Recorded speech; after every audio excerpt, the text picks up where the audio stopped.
네, 미가서의 마지막 장 7장입니다. 오늘 본문은 재앙이로다 나여로 시작을 합니다.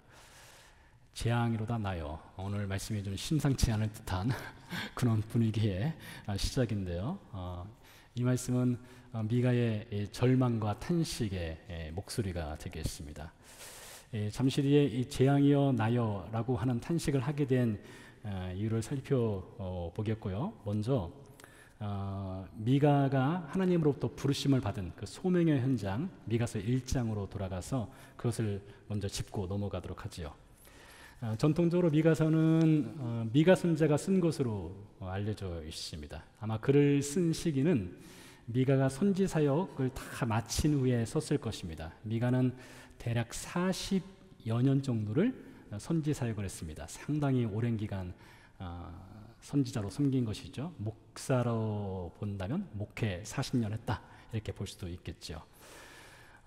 그가 하나님으로부터 부르심을 받은 때는 주전 740년대쯤입니다. 미가서 1장에 보면 1장 1절에 미가가 선자로 부르심을 받는 장면을 이렇게 표현합니다. 모레셋 사람 미가에게 여호와의 말씀이 임하였다. 아주 간결한 소명입니다. 그러니까 이런 거예요. 하나님이 전하신 겁니다. 전하여서 미가야, 오늘부터 너 내 선지자 해라. 전화 뚝 하고 끄는 것입니다. 길게 풀어서 왜 선자로 부르셔야 되는지, 어떻게 해야 되는지 그런 얘기가 전혀 없습니다. 미가야, 오늘부터 선자야 하고 전화 뚝 끄는 거예요. 아주 간결하고 수금간이 전혀 가해지지 않은 싱겁기 짝이 없는 소명의 부르심이라고 할 수가 있지요. 그때로부터 미가가 40년 동안 성실하고 신실한 선지자로서의 사역을 감당하였습니다. 왜 미가가 성실하고 신실하다 말할 수 있는가 하면 미가가 써내려온 이 1장부터 7장까지의 내용이 그것을 증명합니다. 1장부터 7장까지의 내용은 미가가 말씀드린 대로 사역을 다 마치고 썼을 텐데 미가 자신의 회고록이라고 할 수가 있겠죠. 자신이 어떻게 하나님의 말씀을 전하고 어떻게 살았는지 삶을 반추하면서 돌아보면서 써내려온 것이 미가가 참 신실하고 성실한 선지자였다라는 것을 증명한다 할 수가 있습니다. 자, 그리고 오늘 미가는 40여 년의 선지 사역을 마치고 은퇴식 자리에 서게 된 것입니다. 청중들이 모여들었겠죠. 미가가 은퇴한다고 하네요. 은퇴식 강단에 올라왔습니다. 사람들이 무슨 메시지로 이제 미가의 마지막을 장식할까 하고 기대를 했을 것입니다. 근데 미가의 첫 일성은 재앙이로다 나여입니다. 재앙이로다 나여. 은퇴 자리에서 하기에는 별로 어울리지 않는 메시지의 첫 마디입니다. 만일 제가 우리 새서문교회에서 혹 은퇴를 한다면 은퇴식에 서서 제가 여러분 앞에서 재앙이로다 나여, 달리 표현하면 슬프다, 절망스럽다, 실망스럽다, 이런 표현으로 은퇴식의 메시지를 전한다면 여러분 어떤 분위기를 연출할 수 있겠습니까? 근데 왜 하필 미가는 이 은퇴식 자리, 이 참 기쁘고 좋은 자리에서 재앙이로다 나여라는 말로 40년 그의 선지 사역을 회고하는 것일까요? 그 이유를 우리는 1절에서 6절 사이에서 확인을 해볼 수가 있겠습니다. 하나하나 보도록 하지요. 7장 1절부터 보도록 하겠습니다. 재앙이로다 나여, 나는 여름 과일을 딴 후와 포도를 거둔 후 같아서 먹을 포도송이가 없으며 내 마음에 사모하는 처음 익은 무화과가 없도다. 여름 과일을 땄습니다. 포도송이를 거두었습니다. 처음 익은 무화과를 수확했습니다. 그러면 당연히 바구니에 여름 과일과 포도송이와 처음 익은 무화과로 가득해야 하겠지요. 근데 오늘 말씀해 보니까 수확은 했는데, 거두었는데, 땄는데 없다는 것입니다. 바구니가 텅 비어 있다는 거예요. 미가가요, 여름 과일을 심듯 하나님 말씀을 전했습니다. 포도나무를 심고 무화과 나무를 가꾸듯 하나님 말씀을 성실하고 신실하게 40여 년 동안 전했습니다. 근데 40여 년을 돌아서 보니 열매가 없는 겁니다. 여러분, 이것이 얼마나 황당합니까? 40년 목회를 했는데 목회 40년을 마치고 나서 뒤를 돌아보니 열매가 하나도 없는 겁니다. 그러니 미가가 열매 없는 자신의 사역을 돌아보며 재앙이로다 나여, 슬프다, 절망스럽다, 나는 망하였다, 이런 탄식을 하는 것이지요. 미가가 바라본 세상, 어떤 세상이었을까요? 미가가 말씀을 전하면서 기대했던 세상, 어떤 유대의 나라였을까요? 미가는 하나님으로부터 미가야 너 오늘부터 내 선지자 해라, 그 부르심을 받은 후에 미가는 기대했을 것입니다. 이제부터 자신이 하나님 말씀을 전하면 유대 백성들이 하나님 말씀을 듣고 그들이 회개하고 돌이켜서 하나님께로 오겠지 라는 기대를 갖고 소망을 갖고 매일매일 말씀을 전했을 것입니다. 그런데 40년을 돌아보니까 세상은 안 바뀌었습니다. 변한 것이 없어요. 달라진 것이 없습니다. 늘어나는 것은 주름살이고 흰물인데 사람들은 안 바뀌었어요. 그래서 탄식하는 거예요. 재앙이로다 나요. 2절 이하에서 좀 더 이 세상이 어떻게 변하지 않았는지를 엿볼 수 있는 말씀이 있는데요. 2, 3절을 읽어보도록 하겠습니다. 경건한 자가 세상에서 끊어졌고 정직한 자가 사람들 가운데 없도다. 무리가 다 피를 흘리려고 매복하며 각기 그물로 형제를 잡으려 하고 두 손으로 악을 부지런히 행하는도다. 그 지도자와 재판관은 뇌물을 구하며 권세자는 자기의 마음의 욕심을 말하며 그들이 서로 결합하니. 미가가 바라본 세상은요, 경건한 자가 끊어졌습니다. 정직한 사람을 찾을 수가 없습니다. 사람들은 먹잇감을 찾는 짐승처럼 약한 사람들을 잡고 해칩니다. 강탈합니다. 두 손으로 부지런히 악을 행합니다. 나라의 지도자와 재판관들은요, 대담하게 대놓고 뇌물을 요구합니다. 권세자들의 욕심은 끝이 없습니다. 탐욕을 부리는데 부끄러움이 없습니다. 이들은 서로 악을 행하라고 응원하고 격려합니다. 이것이 미가가 40년 동안 말씀을 전한 유대의 나라라고 하는 나라의 현실이었습니다. 그러니 탄식이 나올 수밖에 없지요. 그런데 말입니다, 만일 미가가 오늘 우리 시대를 바라본다면, 2024년을 살아가는 우리 시대를 바라본다면, 아니 이 페어팩스 지역을 바라본다면 그가 바라보는 세상도 똑같지 않았을까요? 그가 바라보는 우리의 현실도 똑같지 않을까요? 2020년을 기준으로 이 페어팩스 지역에 500여 개의 교회가 있습니다. 이건 개신교회만 따진 겁니다. 500여 개의 교회가 있어요. 이 페어팩스 지역만요. 매주일마다 목사들이 말씀을 전합니다. 목사와 신자가 말씀을 듣습니다. 근데 여러분, 세상 어떻습니까? 우리가 살고 있는 세상, 우리가 다니는 직장, 사업터, 우리가 만나는 이웃들 어떻습니까? 여러분, 달라졌습니까? 경건한 자가 더 늘어나고 있습니까? 정직한 자가 더 늘어나고 있습니까? 아니면 부지런히 악을 행하는 사람들이 더 많습니까? 아마 우리는 후자에 가까운 사람들을 더 많이 보게 될 것입니다. 세상 뉴스가 그렇지 않습니까?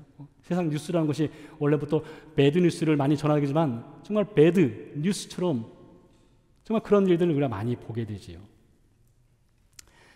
제가 가끔 인용하는 역사학자 유발 하라리가 이렇게 말했습니다. 그의 책 사피엔스에 보면 그 마지막 챕터에 가서 제목이 이런 제목입니다. 인간은 신이 되어버렸다. 인간은 스스로 신이 되어버렸다 했어요. 근데 그 스스로 신이 된 인간들이 하는 것이 무엇이냐? 신의 경지에 올라가려 하는 것입니다. 그래서 기술을 개발하고 만들고, 그래서 최첨단 기술을 만들죠. 인간의 수명을 연장시키죠. 그래서 과학은 우주를 정복하지 않습니까? 우주 여행 시대가 열리지 않았습니까? 더 멀리, 더 빨리, 더 높이 올라가는 것이 인간의 최상의 목표인 양 그렇게 살아가고 있습니다. 그렇게 달려가고 있어요. 그렇다면 우리 인간성도 기술, 과학의 발전에 정비례해서 그 속도에 맞춰서 우리의 인간성도 개발되고 발전하고 성장하고 성숙해졌을까요? 우리의 윤리, 도덕 의식도 그렇게 달라졌을까요? 아마 우리는 그것에 그렇다라고 답을 하지는 못할 것 같습니다. 오히려 인간성은 퇴보하였죠. 양심은 죽어가고 있죠. 어디 이게 세상 얘기입니까? 사실 우리 신자들의 모습일 수도 있습니다. 우리의 현실일 수도 있습니다. 우리는 말씀을 듣는 사람들입니다. 우리는 말씀을 읽는 사람들이고 말씀을 배우는 사람들입니다. 우리는 고백합니다. 하나님 말씀은 살아 운동력이 있다라고 고백합니다. 그리고 우리는 아멘을 합니다. 근데 여러분, 우리의 영적 성장과 영적 성숙의 농사는 어떻습니까? 농사 제대로 지어가고 있습니까? 우리의 40년 전의 신앙생활의 모습과 40년 이후의 신앙생활의 모습은 얼마나 달라졌습니까? 아니, 우리의 4년 전 모습과 4년 후 오늘의 모습은 얼마나 달라졌습니까? 우리는 자라나고 있습니까? 우리는 말씀을 사모하고 있습니까? 우리는 정말 경건합니까? 우리는 정직합니까? 우리는 악과 부지런히 싸우고 있습니까? 자기 욕심, 탐욕과 싸우고 있는 신자입니까? 어떻습니까? 소설가 김훈 선생님이 이런 말씀을 하였습니다. 김훈 이분은 그 남한선성이라는 그 영화 있죠? 영화 그 소설을 쓰신 분입니다. 그분이 한 인터뷰에서 하신 말씀인데요. 세월호 참사, 이태원 참사, 그리고 건설 노동 현장에서의 끊이지 않는 참사, 이런 참사를 막기 위해서 우리나라에서 머리 좋다고 하는 사람들이 모여가지고 연구를 한다는 거예요. 어떻게 하면 이 참사를 막을 수 있을까? 그래서 연구 논문도 쓰고요, 발표도 하고요, 매뉴얼도 만든다는 것입니다. 그래서 참사를 막을 수 있는 완벽한 방법을 다 안다는 것입니다. 그런데도 왜 참사가 끊이지 않느냐? 왜 사람들이 끊임없이 죽어나가느냐? 그 이유는 길은 알지만 그 길로 가지 않기 때문이다. 방법을 알지만 방법대로 살지 않기 때문이다. 머릿속에는 있지만 손과 발로 행하지 않기 때문이다. 근데 저는 이 메시지가 우리 교회를 향한 따끔한 책망으로 들립니다. 오늘날 우리 교회를 향한 따끔한 책망으로 들려요. 우리에게는 신앙 매뉴얼이라고 할 수 있는 성경이 있습니다. 우리는 성경을 읽습니다.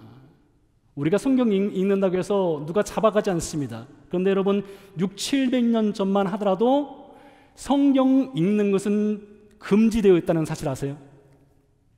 600~700년 전에는 성경은 금서였습니다. 이거 이상하지 않으세요? 어떻게 하나님의 사람들이 성경을 읽는 것이 금지가 되어 있을 수 있을까요? 그때는요, 라틴어로만 성경을 번역을 했습니다. 라틴어를 알지 못하면 성경을 읽을 수도 없고 이해할 수도 없었어요. 그렇게 만들어버렸어요. 그래서 사제들만 성경을 읽고 자기들 나름대로 해석을 해서 가르쳐 주었습니다. 그래서 평신도들이 이 성경을 알지 못하니까 무지몽매할 수밖에 없었어요. 성경을 번역하면요, 화형을 시키는 시대였습니다. 600~700년 전만 하더라도요. 근데 그보다 더 예전 1세기, 2세기 당시에는 일반 신자들이 성경을 손에 든다는 것은 상상할 수도 없었습니다. 성경을 읽을 수 있다는 것은 상상할 수도 없었어요. 그만큼 성경이 희귀했습니다. 교회에 가야 목소리로 된 성경을 들을 수 있었습니다. 글이 아니라 목소리의 성경이요. 예수님의 제자들이 들려주는 성경 이야기를 들을 수가 있었지, 종이로 된 활자화된 성경은 꿈도 꿀 수 없었습니다. 성경 공부요? 그런 게 어디 있습니까? 제자 훈련요? 그런 게 어디 있어요? 없었죠. 배우지 못했습니다. 그런데요, 1, 2세기 당시 신자들에게는 무엇이 있었느냐? 귀가 있었습니다. 귀. 우리가 갖고 있는 귀가 있었어요. 근데 그들의 귀는 우리의 귀와는 좀 다른 것 같아요. 그들의 귀는 열린 귀였습니다. 열린 귀란 말은 말씀을 듣고 그 말씀을 손과 발로 행하는 귀라는 거예요. 예수님 말씀하셨지 않습니까? 귀 있는 자는 들을지어다. 예수님도 귀를 찾으셨어요. 열린 귀를 찾으셨고, 순종하는 길을 찾으셨고, 손과 발로 행하는 길을 찾으셨던 것이죠. 600~700년 전에 성경이 금서라고 했죠? 그 당시 신자들도 마찬가지였어요. 성경을 제대로 배우지 못했지만은 그들에게는 귀가 있었어요. 우리나라 초기 기독교 역사를 보면요, 지금부터 대략 200년 전쯤이죠. 그 당시에는 그 사람 예수님 믿어 라고 말하면 그 말 자체가 신용이었습니다. 예수 믿는 사람은 정직하다. 예수 믿는 사람은 사람 속이지 않는다. 거짓말하지 않는다. 그것이 예수 믿는 사람들의 디폴트 기본값이었어요. 근데 여러분, 요즘 부끄럽게도 저 사람 목사야 하면은 어떤 생각부터 드는지 아세요? 믿을 만한 사람인가? 이 생각부터 든다고요. 저부터 그래요. 저 사람 정말 믿을 만한 목사인가? 그런 생각이 든다니까요.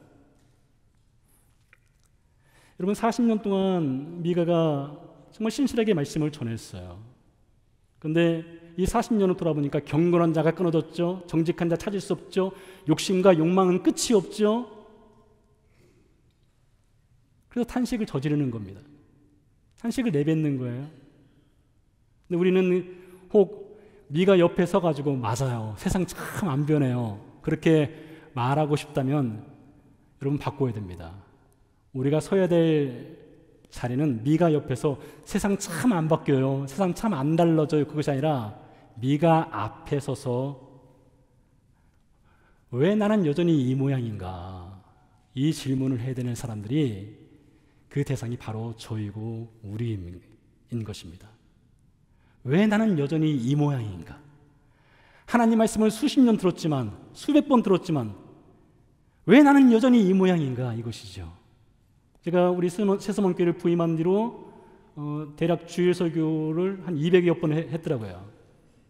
200여 번 설교를 했는데 저 자신은 얼마나 그 말씀에 영양분을 공급받고 얼마나 달라졌는가를 생각해 보면 왜 나는 여전히 이 모양인가?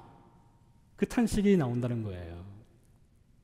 그래서요, 재앙이로다 나여 라고 하는 미가의 절망과 이 탄식의 메시지는 지금 우리 모습일 수 있습니다. 우리의 모습이 정말 재앙이로다 나여, 이 탄식이 나올 수 있는 그 현실일 수도 있다는 거예요. 좀 더 살펴보도록 하겠습니다. 미가 선자 시대 당시에 미가가 바라본 세상이 어떤지를요, 4절 말씀입니다. 그들의 가장 선한 자라도 가시 같고 가장 정직한 자라도 찔레 울타리보다 더하도다. 그들의 파수꾼들의 날 곧 그들 가운데에 형벌이 임하였으니 이제는 그들이 요란하리로다. 그들의 가장 선한 자도 가시 같대요. 가장 정직한 자도 찔레 울타리보다 더하다. 이 말은 아무리 선한 자를 찾으려 해도 선한 자가 없고, 정직한 자를 찾으려 해도 정직한 자가 없고, 그나마 선하고 정직하다 하는 사람들이 어떤 사람들이냐? 악한 사람들 중에서도 그나마 조금 양심이 있는 사람, 그런 표현이에요. 그래서 이 사람들을 향해서 미가가 그동안 끊임없이 하나님의 심판이 있다, 망한다라는 메시지를 전했지만 귀를 닫고 듣지 않았다. 그래서 그들이 이제 요란하게 된다, 이제 일이 터지게 된다, 이제 그 얘기를 하는 것이죠. 5절 6절 말씀은 좀 더 심각합니다. 5절 6절 말씀은 이 사회가 악해졌을 때, 악이 성행할 때, 사회의 정직과 경건이 끊어졌을 때 그것이 가정에 어떤 영향을 미치는가를 5절 6절이 이야기를 해줍니다. 이렇게 말을 하고 있어요. 너희는 이웃을 믿지 말며 친구를 의지하지 말며 내 품에 누운 여인에게라도 내 입의 문을 지킬지어다. 부부 사이에도 서로 믿을 수 없다는 거예요. 내 입의 여인에게도, 내 옆에 누워있는 여인에게도, 아내에게도, 남편에게도 아무 말 하지 마. 믿을 수 없어. 비상금 승률 왔을 거야. 이 얘기예요. 아들이 아버지를 멸시하며 딸이 어머니를 대적하며 며느리가 시어머니를 대적하려니 사람의 원수가 곧 자기의 집안 사람이로다. 여러분, 사회에 악이 성행하게 되면 신뢰 관계가 깨지게 되어 있습니다. 사람이 사람을 믿을 수가 없습니다. 겉으로는 말하죠. 나 너 믿어. 신뢰해. 말하죠. 속으로는 말하죠. 속으로는 뭐라고 말합니까? 절대 믿지 말자. 당한다. 이런 속에서의 또 다른 음성이 들려오는 것이죠. 언제 등에 칼 꽂을지 모른다. 불신이 팽배한 세상이 되어버린다는 것입니다. 그것이 세상 밖의 이야기가 아니라 한 집안에서도요. 아버지와 아들 관계에서도 그렇고, 가장 친한 관계여야 할 시어머니와 며느리 관계에서도 그렇고 딸과 어머니의 관계에서도 서로 대적하고 원수지간이 된다는 것입니다. 이것이 오늘 미가 선자가 40년을 회고하면서 돌아본 세상의 모습이고 또 오늘날 우리 현실의 모습일 수도 있다는 것입니다. 그래서 미가가 재앙이로다 나요라는 탄식을 한다는 거예요. 자, 근데 성경에 보면 재앙이로다 나요라는 이 절망 섞인 탄식의 목소리를 미가만 낸 것이 아니라 미가 선자 다음에 하나님의 말씀을 전한 에레미야도 비슷한 말을 하였습니다. 여러분, 에레미야는 유대 나라의 멸망을 선포하였고 실제 그 멸망을 눈으로 확인한 선지자입니다. 그도 수십 년 동안 하나님 말씀을 전했습니다. 유대가 망했습니다. 그러고 나서 에레미야가 쓴 글이 있는데 이것이 에레미야 애가입니다. 애가라고 하는 것은 슬픈 노래이지요. 근데 에레미야 애가 1장 1절을 보면 그 첫 마디가 무엇이냐? 슬프다입니다. 슬프다. 재앙이로다 나요, 그와 비슷한 거예요. 슬프다. 왜 슬픕니까? 수십 년 동안 하나님 말씀을 전했지만 변하지 않는 세상, 변하지 않는 인생을 바라보면서 슬프다라고 표현한 것이죠. 근데 그것을 신약으로 연결시켜 보면요, 예수님도 비슷한 말씀을 하셨습니다. 예수님도 변하지 않고 달라지지 않는 인생을 바라보면서 예수님도 재앙이로다 나요, 이 표현을 하셨어요.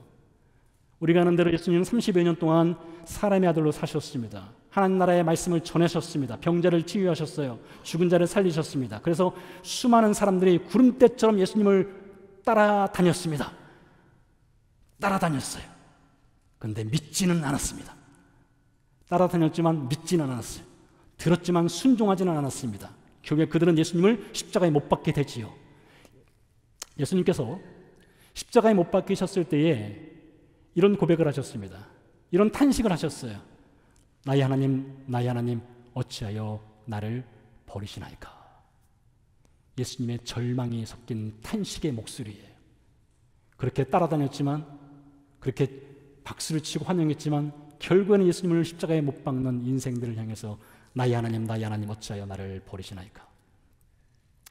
자, 그렇다면 세상은 이렇게 하나님 말씀이 전해져도 변하지 않고 악하고 달라지지 않는다 하여서 재앙이로다 나요, 그 한마디만 남기고 은퇴식 자리에서 내려와야 할까요? 포기해야 될까요? 우리의 현실의 모습이 여전히 달라지지 않고 변하지 않는다고 해서 여기서 멈추자, 그렇게 해야 될까요? 그것은 아니지요. 여러분, 미가가 누구입니까? 우리가 미가서를 이제 거의 마무리를 하고 있는데요, 미가 선지서의 중요한 핵심 두 기둥이 있다겠습니다. 하나는 심판이고요, 또 하나는 회복이라겠습니다. 회복에는 긍휼이 있고 소망이 있다겠습니다. 그래서 미가는 심판만 전한 것이 아니라 회복과 긍휼과 소망을 전한다겠습니다.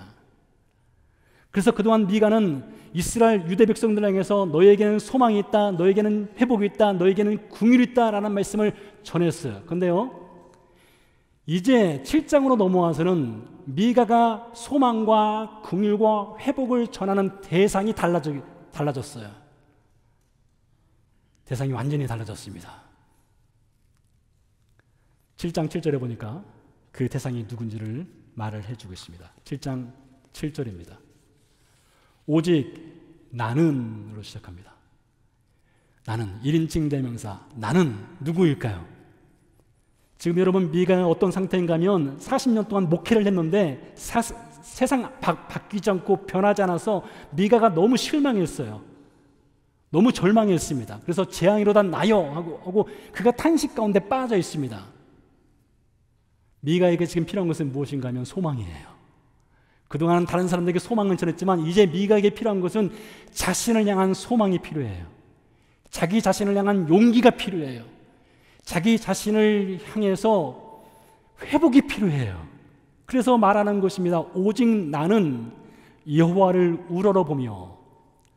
제가 이 가로 안에 히브리어 말로 된 것을 좀 번역을 해서 다시 올려놨는데요, 히브리어 번역은 좀 다릅니다. 히브리어 성경은요, 이렇게 돼 있어요. 그러나 나는 주님 안에 있습니다.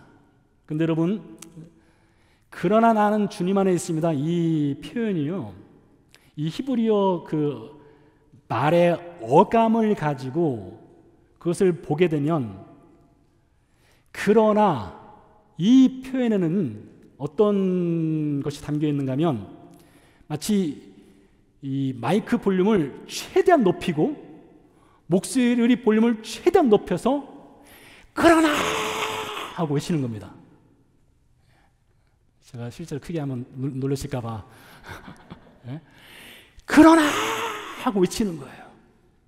그러나 나는 세상은 변하지 않고 달라지지 않고 악은 성행하지만 그러나 나는 여전히 주님 안에 있습니다.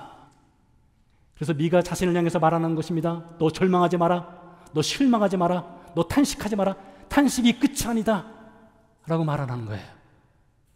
나는 여호와로 말미암아 그러나 나는 여호와 주님 안에 있습니다. 그 말입니다. 나를 구원하시는 하나님을 바라보나니 나의 하나님이 나에게 귀를 기울이시리로다. 근데 여러분, 이 그러나 나는 주님 안에 있습니다, 이 고백이 미가 선자만의 고백은 아니었습니다. 성경에 보면 하박국 선자도 동일한 고백을 하였습니다.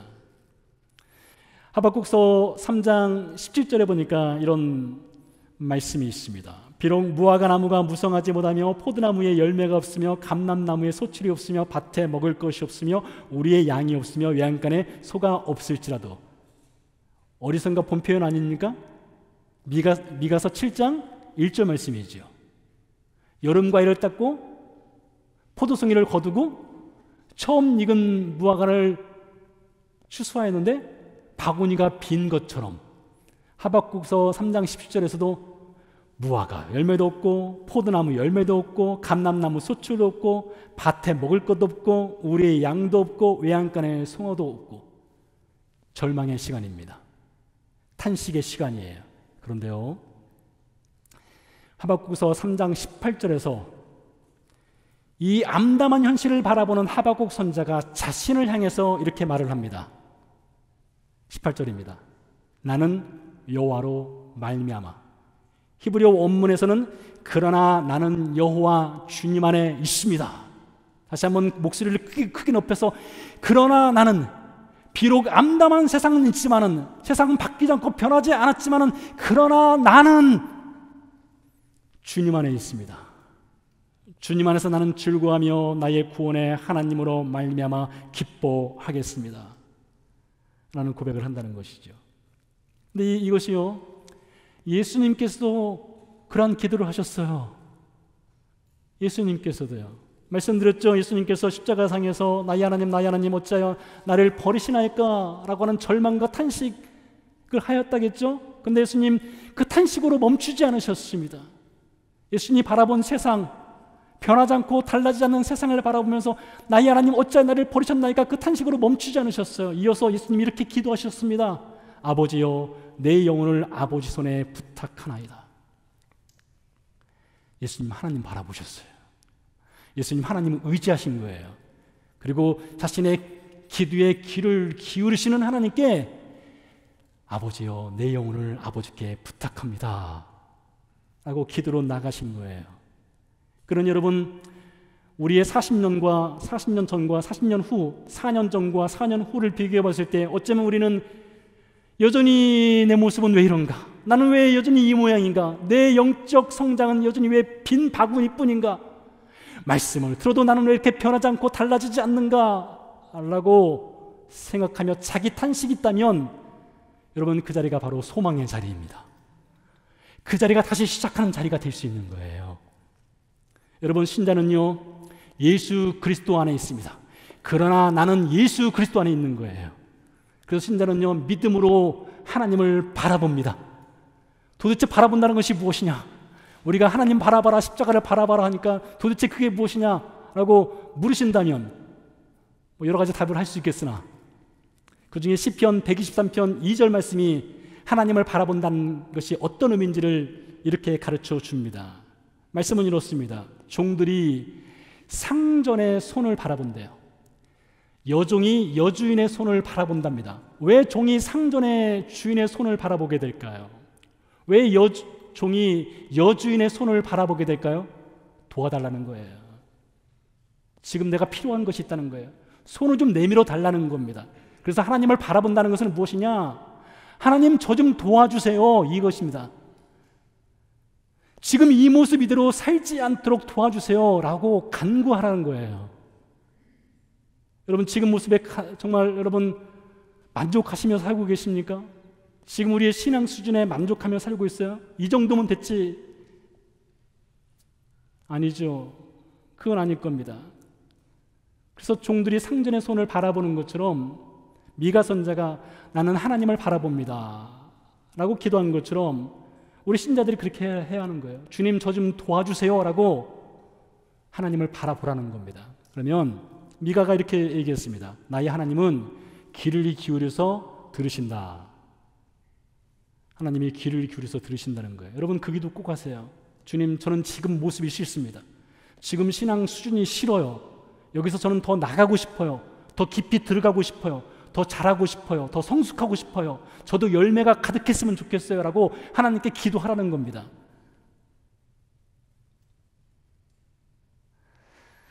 8절 말씀입니다. 나의 대적이여 나로 말미암아 기뻐하지 말지어다. 나는 엎드러질지라도 일어날 것이요 어두운 데에 앉을지라도 여호와께서 나의 빛이 되실 것이미로다. 미가에게는 대적자들이 참 많았던 것 같습니다. 아마 그럴 수밖에 없었을 것 같아요. 미가가 매일마다 전하는 메시지가 하나님의 심판, 멸망, 망한다 그런 메시지 전했으니 누가 그 메시지 듣고 싶어 했겠습니까? 미가서 얼마 남지 않았습니다. 앞으로 아마 2번 더 하면 미가서 끝내니까 이제 멸망에 관한 것은 조금 덜 하지 않을까 이런 생각이 들긴 하는데요. 자, 미가에게 대적자들이 많았어요. 근데 미가가 이런 얘기를 합니다. 나의 대적이요 나로 인해 기뻐하지 마라. 나는 엎드러지겠지만 다시 분명히 일어난다. 어둠 가운데 앉겠지만 여호와가 나의 빛이 되어 주실 것이다 라고 고백합니다. 여러분, 이 고백이 얼마나 위대한 고백입니까? 오늘로 파리 올림픽이 막을 내립니다. 올림픽 경기 관람하신 분들 계실 텐데요. 제가 개인적으로 주목하는 장면이 있습니다. 그 장면은 선수들이 달리다가 넘어지는 장면이에요. 이번에 보니까 허들 경기에서도 넘어지는 장면이 있었고 또 장거리 달리기에서도 넘어지는 선수들이 있더라고요.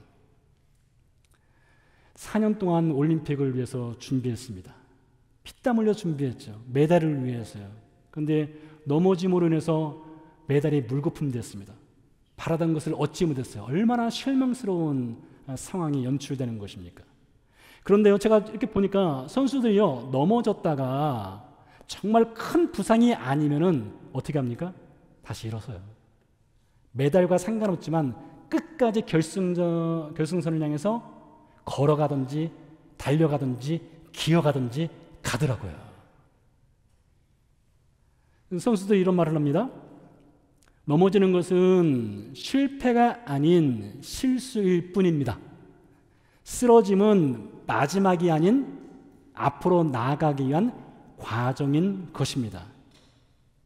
근데 여러분, 그 말이 바로 우리의 인생을 말하는 것 같아요. 우리의 삶을 말하는 것 같습니다. 여러분, 신자로 살아가면서 우리가 얼마나 많이 넘어졌습니까? 얼마나 많이 엎드러졌습니까? 그리고 여전히 왜 나는 이 모양인가?